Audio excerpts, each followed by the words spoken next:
Hi there, I'm James Dapachi, and this is Coffee and a Case Note.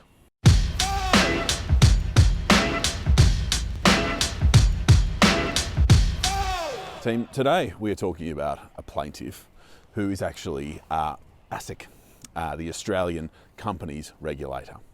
And what we're talking about today is an application made by ASIC to appoint a provisional liquidator to a company and to get some freezing orders to stop the company doing certain things.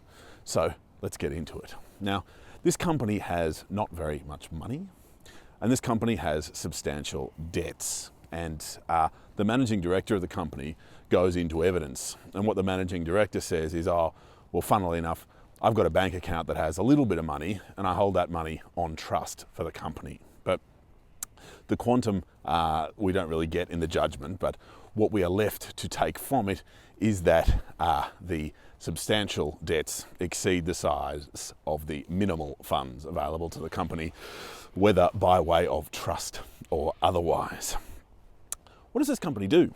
Well, the company's sole source of income is to issue capital, to sell shares in itself. And so what the company will do will be to approach the market and say, hello there, that person in the marketplace, would you like to pay X dollars to become a shareholder in me, in the company? And what the company does in doing so is to promise, or to quite literally guarantee, that a certain price, a certain outcome will be made on that investment in the company. And it will offer a buyback guarantee that will say, hey investor, come and invest, come and buy some shares. And look, if your investment does not generate the price of X, then we will buy the shares back from you. The company will buy the shares back. And so, look, a number of investors make some investments up to a quantum of over $50 million, and time passes. Now, another relevant fact is that the company's assets include a patent portfolio and the intellectual property in some software, which it is accepted we cannot really realize the value in these patents or in the software unless we go public on the US stock market, or in alternative to that, find some US buyer. So we need a US buyer of some kind in order to get a proper financial outcome for these assets. Now, what the court says in considering whether to make freezing orders is, look, frankly, there are breaches of the Corporations Act in relation to false and misleading statements, or it's strongly arguable that there are breaches of the Corporations Act in relation to false and misleading statements here.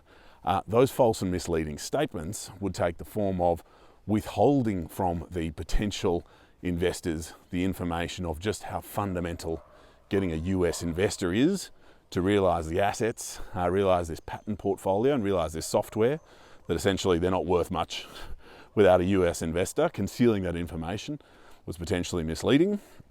And in addition to that, entering into these guarantees when the company doesn't really have the money to fund the guarantees, that is potentially misleading. And so what the company says is, well, don't you remember that our only source of income is selling shares in ourselves? So I'm now speaking on behalf of the company, making it difficult, but in essence, issuing capital is the only way we get dollars through the door. And so if you shut the door, to mix my metaphors a bit, if you shut the door on us issuing shares, then we're not getting any more money in, and that's it. That's essentially the end of our operation. You've prevented us from being solvent in any case.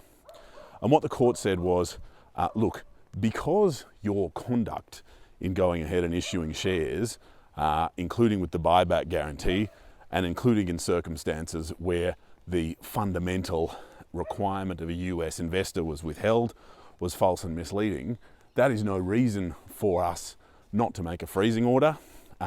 And so what we're going to do, despite the fact it's going to have really solemn consequences for the company, is we are going to make those freezing orders. And with respect, it's the right sort of weather to make orders like that.